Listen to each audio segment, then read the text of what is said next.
when you're ready. If you go, keep your hands at 9 and 3. There we go.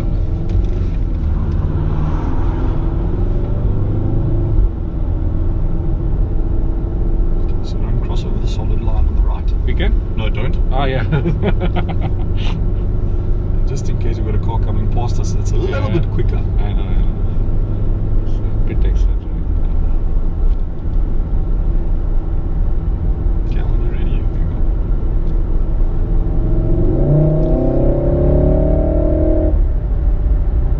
Okay, so good. Onto the brakes, slowing the car down before this cone. Come off the brakes now. Wait. Turn it in now towards the inside. Gradually build the power a little bit more. There we go. Keep it going. In towards the right.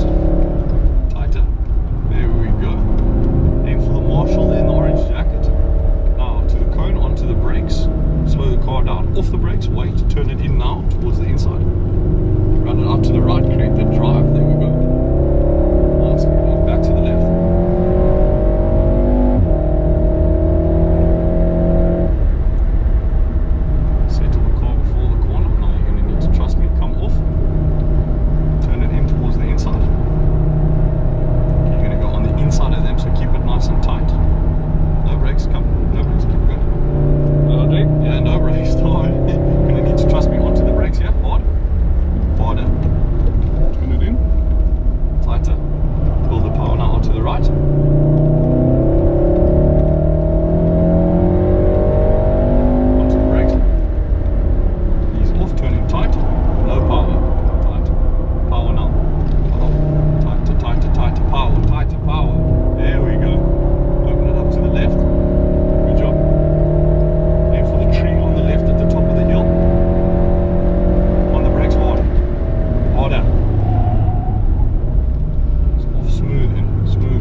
Golden rule about track driving: never brake while the car is in the corner. Okay, else the car starts to move. So try and brake when it's in a straight line. Back to the right hand side.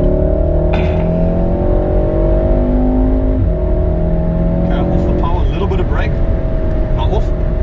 Turn in the middle. Tighter towards the inside. Now build the power. Go. Power, power. There we go. Off the power, onto the brakes. Hard. Slow the car down more. Much more. Brake. So you need to brake. Off. Turn in. Tight. It's going to cool off from here. Beautiful. Very, very, very nice. Good job. Thank you. Nice set of tires, eh? It's pretty good. No, let me tell you, actually what I found so incredibly significant is the grip available, but also the noise. Yeah. There are a lot of the competitor brands, and I've driven one of these cars on a competitor brand tire, and I actually owned one, and let me tell you, completely different. Car feels completely different. So it's a big plus for me is the fact that they are as quiet as what they are. Have you